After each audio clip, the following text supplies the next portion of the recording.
everybody. Welcome to another episode of the Umbrella Conversations podcast. I'm your host, Marcus.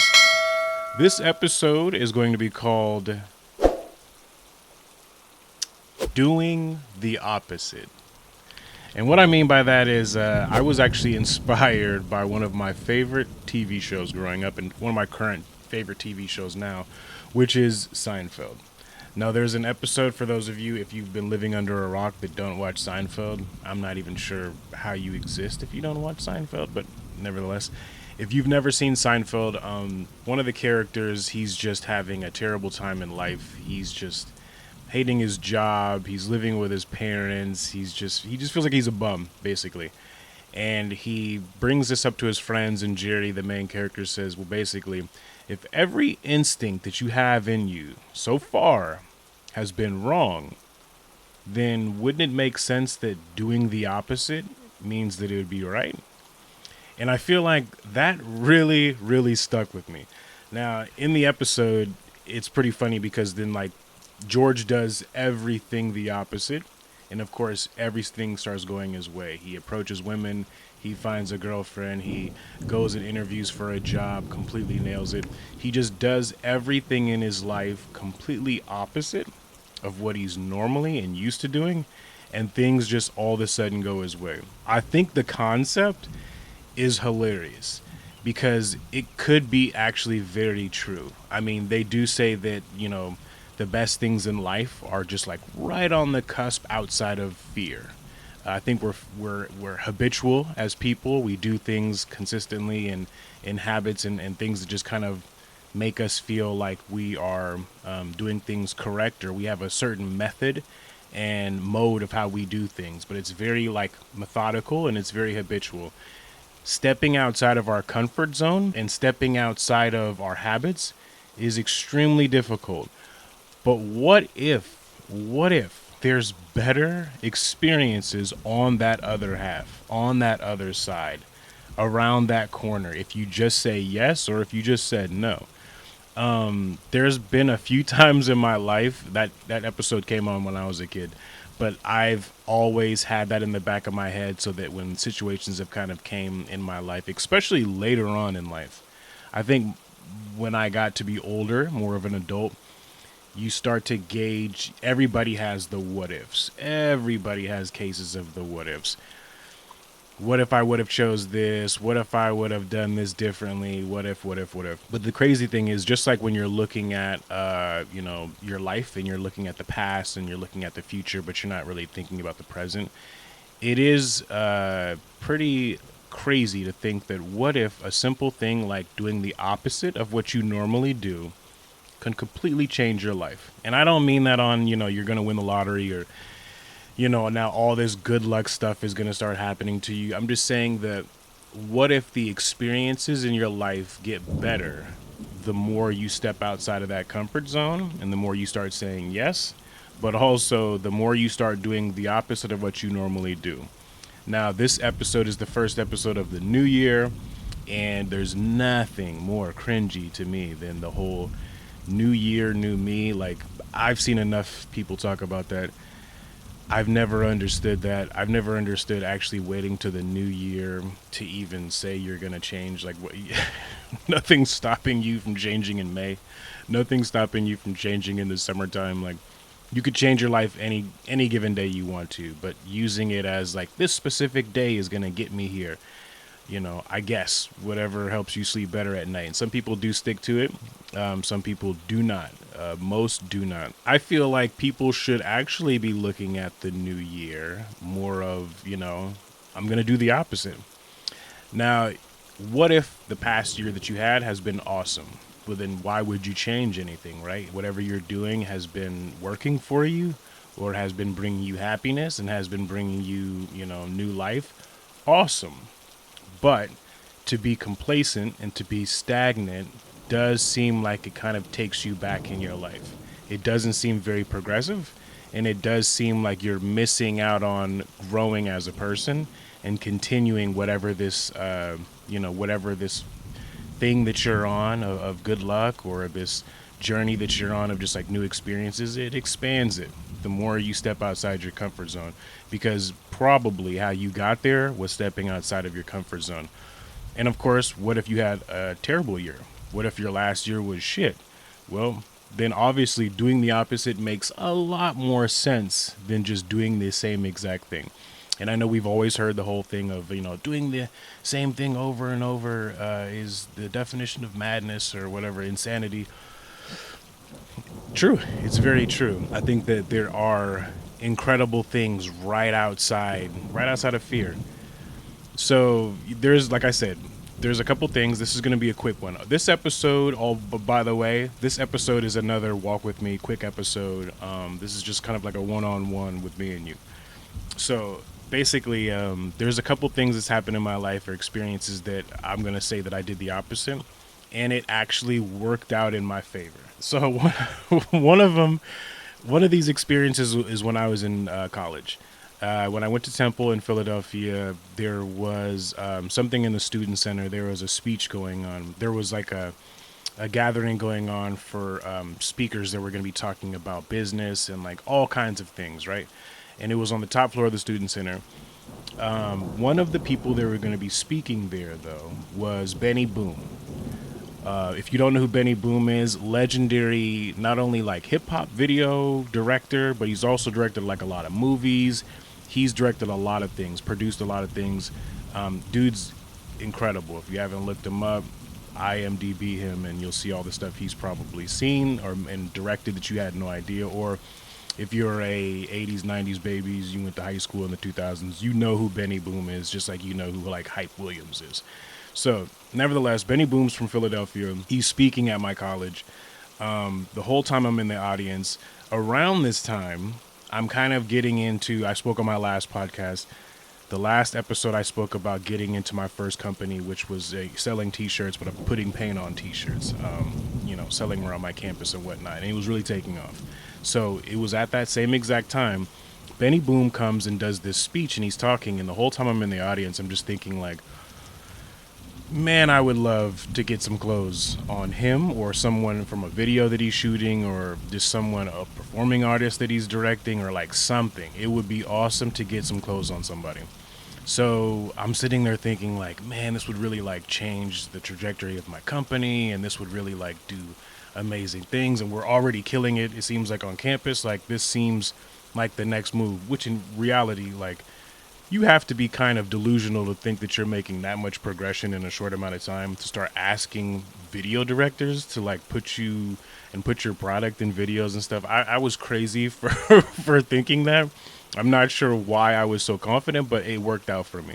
So nevertheless, I'm sitting there, I'm looking at him. He's going over all these things about how he got to where he got. Very inspiring talk. So, he's wrapping up and I'm thinking like, I need to go talk to him. But I know in situations like that, those people don't tend to stay. They leave fast. A lot of them, they get paid. These are gigs. They come, they do their thing, and then they leave. So I told my roommate, shout out to Abina again, but I told my roommate, I'm like, I need to go say something to him before he leaves. And then my roommate's like, you should. And in my head, I'm thinking like, nah, never mind. That first initial, everybody has that voice that just immediately comes and says, nah, probably not a good idea. But for me, I'm just thinking like, nah, what, maybe. So my roommate's telling me, just go say something. And in that moment, it was me saying, like, time and time again, I've said no to those kinds of situations where I've seen someone that is either like a celebrity or like someone high up in business or something that could actually benefit me. But I'm kind of too paralyzed in that moment to go say something, especially back then. So asking for stuff or just feeling like I don't want to be like put on, if that makes sense. Like I just want to kind of earn things.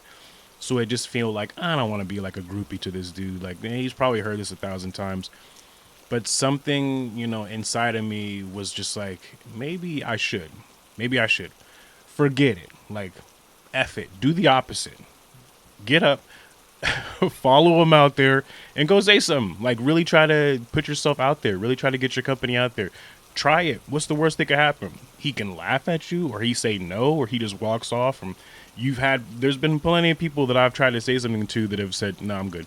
So it's not like, it was nothing crazy for him to like, I nothing that serious could have happened that I would have been so embarrassed that I would have, regretted. I hate living with regrets. So I was like, you know what? Let's do it. So I get up, he finishes his speech, he goes out one of the side doors. Now I'm like beelining it behind the ballroom, like going along the wall, coming around the corner, finding that door. I come out that door, I'm looking, I'm scouring, I'm looking. I see the top of his head. So I have no game plan. No game plan. But I'm like, I'm going to go say something to him. So I'm maneuvering through the crowd. There's still speakers in there, but there's a let out starting to happen. I'm maneuvering through people. I don't know what was in me or why, but I'm just like, Benny. And I said it so as if I really had some important information for him. Like I was flagging him down because like something serious was going on. Like I really needed his information. Like I needed his attention. So when I said it, I thought to myself, did I say that too loud? Like I might have said that a little bit too enthusiastically. That sounds like probably wild how I said that. And as I'm thinking about this, he immediately turns around and immediately looks me in my eyes and says, "What's up?" And I was just like paralyzed. I was looking at him like, yeah. Like I could not think about what my next move was because I wasn't expecting him to turn around and be so like aware and ready to conversate or just like ready for some, for some business or something. Like he was just ready for whatever was going to come his way. He turned around and was very like, yeah, what's going on? It took me it felt like I was standing there for 60 seconds just, with my foot in my mouth, but it was probably like a second or two before I just said, forget it. Look, here's my name. This is what I'm doing around campus. Like, you're a big inspiration to me. And like, I've been following your, directorial stuff. I myself, I'm in film. I love production. What you do has always been something that's inspired me. I'm giving him the spiel. I tell him I do clothing on campus. I keep it short. I go to the point because I know that he's heard this probably pitch a lot, but I get to the point. And honestly, I thought I was like dead in the water. There's no way he's going to say anything and going to give me one of those awkward taps. And just like, good for you, buddy. Like, thanks for telling me this story, I guess. But he was very cool. And he was like, oh, you know what? I'm here shooting a video. I'm going to be doing something downtown. Like, here's the information from my assistant. Get in contact. Like, come down. Make sure you do X, Y, and Z, blah, blah, blah. Maybe I can help you out and show you around, blah, blah, blah. I was not expecting that at all. Not only was I not expecting him to conversate with me, I was not expecting him to be so willing to give me a chance just to come and look around and see what he does on set and just kind of see how a video was directed, just to kind of be a fly on the wall. It wasn't anything crazy, but it was an opportunity. And I was not expecting him to even be open enough to give me that. And I just thought to myself, holy shit, this dude is awesome for that. But I almost didn't say anything. I almost did not say anything. Fast forward, he leaves. I go down there. He's shooting something. I didn't really get a chance to talk to him too much, as more of I was just seeing what was going on set, watching how the video was being shot, watching how the background, all the stuff that goes on in the background, how that happens. It was really cool. But I met someone there who was a producer and also into music, who actually did really help me out with my time in Philadelphia when it comes to my company and networking. That person I met on that set, just out of a bump in at the food table at Craft Services. For those of you that have ever been like on set of something, Craft Services gives it up. Craft Services has like everything that you could ever want, depending on what it is, but like who's shooting or what the production's going on. But Craft Services is top tier. But I bumped into him there. Nevertheless, he became a very good contact for me in Philadelphia and really kind of helped me while I was there. Another kind of like mentor a little bit while I was there. So awesome. I just, really think that moment was a chance for me that closed mouths don't get fed. If that's true, then I knew that me not saying anything was going to hurt me more than me at least trying something. Another time was I was asked by my friend Monica, who actually owns a incredible salon down in Northwest Portland called French Cut Hair. If you don't know it, you should absolutely check them out online. Go to their website. They do incredible work. Like, they've been doing incredible work in Portland. They continue to do amazing artistic and just like really creative hairstyles, but also just everyday stuff. You know, they're really good. Everybody is extremely talented. Everybody there is all different. Shameless plug, but like, no, they're really cool. So nevertheless, the owner of French Cut was a good friend of mine. She asked me, hey, I need someone to kind of host this show of mine for a hair show. You should come do it. And I'm thinking like, okay, like, I really like what she's doing and I like the company and I support it. And I've done speeches and stuff before. So I'm like, okay, that sounds good. Now, in the past, I've always written speeches. And honestly, it never really went well. Every time I had a big speech that I wrote, I bombed a lot when it comes to written speeches. A lot of times I did really good, but the times that I actually wrote something, I sucked. And I don't know if anybody else ever out there is like similar to that, if you do better just off the top of your head. But I remember one time writing something and standing in front of that crowd, and it feels like my heart went through my ass and down my leg and underneath my shoe, because I forgot all my words to my speech. Even though it was in front of me, it felt like the letters were like melting off the page. It was just too much. Going off the top, to me, felt better. So in this situation, I thought to myself, I'm gonna go from my gut and talk from my heart. So the whole entire time I'm thinking like, maybe I should have wrote something. The day of, my friends and stuff that are coming, they're like, did you write anything? Like, what are you gonna talk about? What's your speech about? And I'm thinking like, oh, it's all good. Like, I'm just gonna wing it and all this stuff. And they're just like, you sure? Like, you sure you want to wing this? You don't have anything? Like, nothing? And I'm in my head, I'm thinking like, I know topics, I know what I'm gonna do, but no, I didn't write anything. They were so shocked that I didn't write anything that it started making me feel like, damn, should I have wrote something? Like, maybe this was not the time to go rogue and just be like, yeah, I'm gonna not do anything and just go off the top of the head like I'm Jay-Z or something. Just, put me in the booth and I don't need a pen and a pad. I'm just gonna go off the top. I felt very confident, but I also started feeling very nervous. But it was a moment where I just believed in what I was doing and just said, no, I'm gonna do the opposite. I always write for these kind of situations. I always, put too much time in and it always messes up. This time, I'm gonna do the opposite. I'm just gonna go and speak from the heart. And I went up there and I did. And I felt like I did a very good job. It was like I wasn't rushed. The pace was smooth. I felt like what I was saying actually was coming from, my heart. But the best thing was that after it was done, a lady came up to me and she grabbed my arm and she said, and this lady was a lot older than me, not that that matters, but she grabbed my arm and she was just like, what you said in that speech really resonated with me, and I really appreciate it. And for me, I'm just thinking like, that was off the top. Like, I literally was just talking from the heart. I didn't expect anybody to actually feel something from it. And I felt like what I was able to produce from the top of my head and from the heart was better than anything I could have wrote. And it actually affected, a person that was there, which is like awesome. If even one person leaves remembering what you said, great. But it was another example of me putting myself in a situation where I'm just like, do the opposite. If it hasn't worked out for you in this way, do the opposite. The next time was, I had a small gig a long time ago with Lego, the building blocks Lego brand.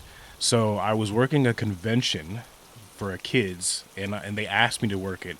And before I said yes, I always turn those kinds of things down because I just didn't want to be in that kind of environment where it's just like a billion kids running around, sneezing on you, losing Legos, like stealing Legos, like crying, all this stuff like that. I was more of like a behind the scenes type of person.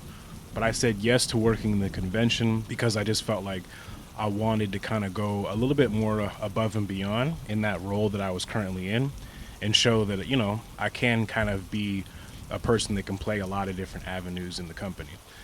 So I went to the convention. Just saying yes to that convention, I had the time of my life. Like, Green Day was playing in the background the whole entire convention because it was just like, I hope you have the time. Like, it was the time of my life. I had a great time. It was fun being around these kids and helping them with their parents and getting sets assembled. And like, I felt like one of those dudes in a circus that was standing on one of those little pedestals, like, come one, come all.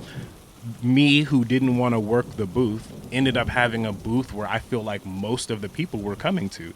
I had the largest crowd that was there, and I just feel like I was just, entertaining the show. I was literally like a ringmaster or something. But it was crazy because I just felt like it was such a great experience that introduced me to conventions and trade shows and things that were going to be very pivotal for me later on in life, because it was where I networked a lot of a lot of stuff that I did. My networking really came from those kinds of environments, but I would have never, hopped in that kind of scene had I would have not known. The last one is a long time ago. My grandmother passed, and she was just, one of my heart and souls in my life. And I was having a really hard time with it. And I remember praying after she passed, praying to her. And I felt like my life was kind of disheveled a little bit. I didn't really know what I wanted to do still. I was kind of bouncing around. There wasn't a real clear direction. And I hadn't had like a really serious job. I've had a lot of good jobs, but not one that I could see as like my possible career at the time. So I prayed to her and I asked her for, all kinds of guidance and love and support, and just to help me, help see me through this. But I remember closing out the prayer asking for balance, that I just give me some balance in my life. I had applied that day before I said that prayer to a whole bunch of jobs. But those jobs specifically that day that I applied for were jobs that I felt like were way over my head. Like jobs that I was not qualified for. But I did it anyway. Just shot in the dark. Like who knows, but let's see what could happen. One of the jobs calls me back the very next day after I say that prayer and asked me, do you want to come in for an interview? We think that you have, a pretty interesting resume. We think that you could be a good fit here. Come on in. Let's see where we can go with this. I go into this place and I interview. And when I'm going in, I'm thinking to myself, the irony of this job, the irony of this place. And I'll bring it back full circle when I say this, but I'm just thinking like, this is pretty crazy. But I'm going to go into this interview like I just know I can do it, because I know I can. My confidence is very high, but there's a lot of things on that qualification and what that job requires role wise that I felt like that I had no idea. But I was going to go in there and say exactly what I needed to say, and I was going to teach myself how to do a lot of these things. The stuff that I didn't know how to do, I'll teach myself. They don't need to know that, but I'll teach myself. I know that. I'm going to go in there and basically act as though the position is already mine. And I did. I walked in there oozing. The confidence was coming out the sleeves. It was coming out the top of the collar. Like, the confidence was at an all-time high. I'm saying hi to everybody walking in. Everything is going good. I have a really good interview. I'm interviewing almost like George Costanza in Seinfeld when he got the job with the Yankees, where he's just asking questions back to them and basically turning the tables onto the interviewer, and he's the interviewee. He's turning the tables and he's basically saying like, why should I work here type of deal. Crazy. Because that could not get you the job sometimes. That kind of ego and cockiness could easily get you kicked out of that round of interviews. But I went in there and I had the perfect mixture of it. Ended up getting the job. That job was at New Balance, the shoe company. New Balance. I got a opportunity to work for New Balance after I just prayed to my grandmother the day before about finding balance in my life. When I got that call to come interview, I thought to myself, this is a sign, but do the opposite. Just go in there and do the opposite and just see where it goes. And I did. And I got that job, and I was very good at that job. And I really enjoyed that job, and it led me to even better positions later on. And it was a very big opportunity for me that I will always be happy for.